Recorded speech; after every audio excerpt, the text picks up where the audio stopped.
ਪੀਰ ਬਾਬੇ ਦੇ ਬੇਟੇ ਆ ਗਏ ਮੁਸਤਫਾ ਬਾਬਾ। ਠੀਕ ਹੋ ਗਿਆ। ਇਹਨਾਂ ਦੀ ਕਬਰ ਜਿਹੜੀ ਕੁਨੜ ਵਿੱਚ ਹੈ। ਕੁਨੜ ਠੀਕ ਹੋ ਗਿਆ। ਇਹ ਫਿਰ ਰਹਿੰਦੇ थे लेकिन ਇਹਨਾਂ ਦੀ ਕਬਰ ਕਿਉਂਕਿ ਕੁਨੜ ਜਿਹੜਾ ਅਫਗਾਨਿਸਤਾਨ ਦਾ ਹਿੱਸਾ ਹੈ ਉਸ ਵਿੱਚ ਵੀ ਪੀਰ ਬਾਬੇ ਦੀ ਔਲਾਦ ਹੈ ਸਾਰੀ। ਸਹੀ ਠੀਕ ਹੋ ਗਿਆ। ਉਸ ਤੋਂ ਬਾਅਦ ਤੁਸੀਂ ਜਿਸ ਸਮੇਂ ਇੱਧਰ ਆਉਂਦੇ ਹੋ ਨਾ ਇਹ ਮੁਸਤਫਾ ਬਾਬੇ ਦੇ ਫਿਰ ਇਹ ਬੇਟੇ ਨੇ ਨਾ। ਠੀਕ ਇਹ ਅਬਦੁਲ ਵਹਾਬ ਬਾਬਾ ਇਸ ਆਖਦੇ ਮੀਆਂ ਅਬਦੁਲ ਬਾਬਾ। ਸਹੀ एक है मियाँ कासिम बाबा। मियाँ कासिम बाबा की औलाद जी कागान नारायण ले सादात ठीक गड़ंग बटियां ले आगे बटीला ले आगे। सही है। ये मियाँ कासिम ककूला भी भी हैं इन्होंने। अच्छा अच्छा ककूला भी तरले ना उतले जड़े। ठीक ये मियाँ अब्दुल बाबा इस साढ़ा दादा है। ठीक ये इन्हों के बेटे ने 1 2 3 4 5 6 7 8 9 10 बेटे ने। ठीक इस बीच ने सैयद जमाल शाह बाबा ये आज उस दिन जेडे चंगी सईदा बांडा बटंग बंड नबी शुगल बांडी। ठीक है। ककूला ਵਿੱਚ ਵੀ ਆਜ ਉਲਦਨ ਇਹ ਤਲੇ ਆਪਣਾ ਨਿਲੋਰ ਸਈਦਾਂ ਵਾਲੇ ਜਿਹੜੇ ਆਪੇ ਨਕਵੀ ਸਾਦਾ ਰਖਵਾਉਂਦੇ ਨੇ ਨਾ ਉਹ ਵੀ ਇਹਨਾਂ ਦੀ ਔਲਾਦ ਹੈ। ਉਹ ਅਸੀਂ ਕੀ ਆਣਾ ਹੈ ਕੀ ਹੋ ਇਹਨਾਂ ਦਾ ਜਿਹੜਾ ਬੇਟਾ ਨਾ ਜੀ ਆਪਣਾ ਜਿਨ੍ਹਾਂ ਦੀ ਕਬਰ ਹੈ ਇਸ ਵੇਲੇ ਆਪਣਾ ਲਖਪਤੀ ਚੌਕ ਵਿੱਚ ਸ਼ਾਹ ਮੈਂ ਸੁਣਿਆ ਤੇ ਮੈਂ ਗਿਆ ਨਾ ਸ਼ਾਹ ਮੁਰਤਜ਼ਾ ਬਾਬਾ ਕੇ ਕਹਿਣਾ ਹੈ। ਜੀ ਜੀ ਇਹਨਾਂ ਦਾ ਇੱਕ ਬੇਟਾ ਇੱਥੇ ਆਜ ਉਲਦਾ ਹੈ। ਸਹੀ ਇੱਕ ਬੇਟਾ ਇਹਨਾਂ ਦਾ ਅਫਗਾਨਿਸਤਾਨ ਵਿੱਚ ਚਲਾ ਜਾਂਦਾ ਹੈ। ਠੀਕ ਹੈ। ਇਹ ਨਾਲ ਸੈयद ਮਸੂਦ ਸ਼ਾਹ ਬਾਬਾ ਇਸ ਸਾਡੇ ਬਜ਼ੁਰਗ ਜਿਹੜੇ ਇਨ ਇਹ ਵੀ ਭਰਾ ਹੈ।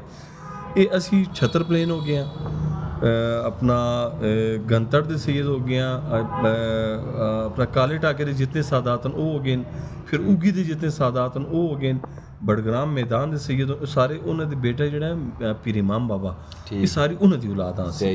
ये मियाँ साकी बाबा जो ये छतर प्लेन ठीक और अपना करोड़ा बिशाम नाल अगले पासे करोड़ा।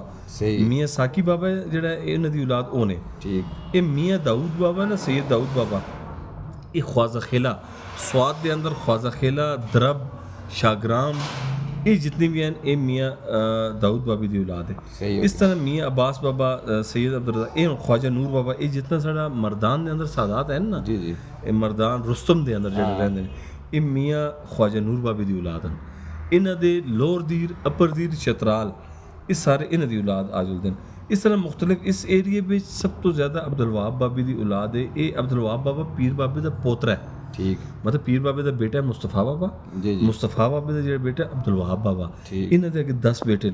फिर अगे इन्हों की औलाद इस तरह आ जुलती कि ये एक तो समय दस छोड़ना मसूद बाबा सिर्फ ही ठीक ये उसी तरह ही आ गया ये मुस्तफा बाबा ठीक अब्दुल वहाब बाबा ठीक ये हूँ साढ़ा जो दादा मसूद बाबा सही है। इन्हों का आ गया। इन्हों के कितने बेटे मसूद बाबी की सैयद ख्वाजा नूर सैयद शाहबुद्दीन सैयद जहान सैयद पीर इमाम ये पीर इमाम बाबा साढ़ा दादा आ जुलता है। ठीक फिर इस तरह का इन्हों के बेटे आ जुलते 1 2 3 4 5 6 7 8 9 10 11 12 13 बेटे ने इन्हों के। ठीक ये किससे पोतरे आ जुलते हैं मसूद शाह बाबी की। लेकिन 30 तो इथला है ना नाल इन्हों की औलाद है ना। हाँ ठीक मतलब ये अब्दुल वहाब बाबी की औलाद भी जिस तरह फिर आ जुलता है ना सारा ये मसूद बाबी के 13 बेटे सही औलाद के हिसाब नाल खैबर पख्तूनख्वा में सब तो ज़्यादा जो पीर बाबे का जो पोतरा है ना अब्दुल वहाब बाबा उन्होंने औलाद सब तो ज़्यादा है। ठीक मतलब तुसी चंगी इब्तबा दे जितने सादात सारे जमाल शाह बाबे की औलाद हैं। ठीक तुसां दी जेह्ड़े बटके आ जुलदे न उन्होंने बेटा ये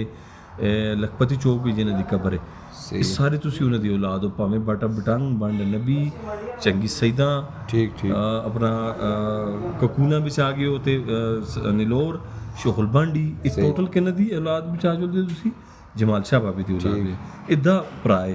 सही है। ये फिर नाल इन्हां दी औलाद असी ये पूरी तारीख है इस तरह ना इस तरह पूरी तारीख हुण साडे जेह्ड़े पीर इमाम बाबे दी कबर है जुज़बा बिच आ जुलदी है और सैयद जलाल बाबी की कबर बगुड़मंग में आ जुलदी जी जी। इसी तरह कोई साढ़े बावजूद काबल में उन्होंने दी कबरान कोई पाकिस्तान के अंदर कबरान कोई इंडिया के अंदर भी एक बाबा सड़ा गया है शामीर बाबा उन्होंने पूरी औलाद दिल्ली में है। ठीक पूरा एक बाबा दिल्ली में है। खैबर पख्तूनख्वा में सब तो ज़्यादा जी औलाद और सब तो मुस्तनद और कन्फर्म जो शजरा आंदा है ना वो पीर बाबी की औलाद है। ठीक हो गया समझ गए। और कोई गल पूछते होते बस यही।